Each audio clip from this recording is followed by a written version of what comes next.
On parle souvent des parts d'ombre comme une part qu'il faudrait vraiment cacher, d'où le nom part d'ombre.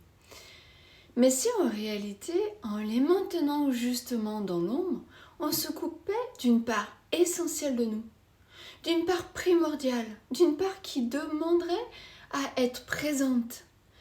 Par exemple, pendant longtemps, j'ai voulu me couper de mon hypersensibilité. Dans ma famille, c'était très mal vu d'être sensible.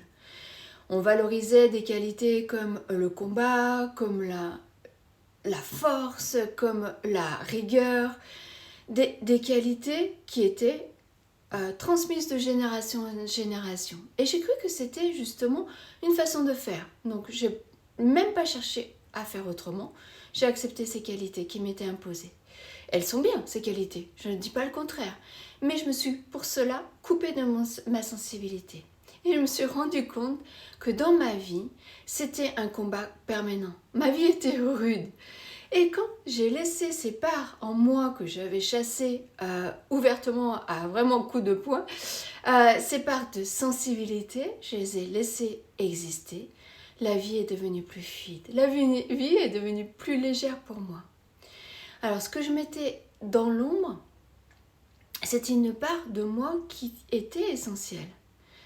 Et en laissant cette part exister, je suis devenue du coup plus authentique, plus moi. Et toi, si tu regardais ta vie sous un autre angle, quand une situation par exemple se répète, quand une situation est difficile, quand une situation est pesante, c'est peut-être pas un problème à fuir, mais quelque chose à comprendre à l'intérieur de toi. Pas à forcer, pas à vouloir à tout régler de suite, mais juste à observer à ton rythme.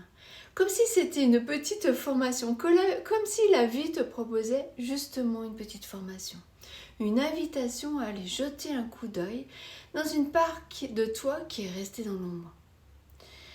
Pas pour la changer immédiatement, mais pour l'accueillir. Pour l'accueillir avec bienveillance. Parfois, il suffit juste de t'autoriser à regarder. Et ça change tout. Ne serait-ce que ça, t'autoriser à regarder. Et ça change vraiment beaucoup de choses dans ta vie, tu verras.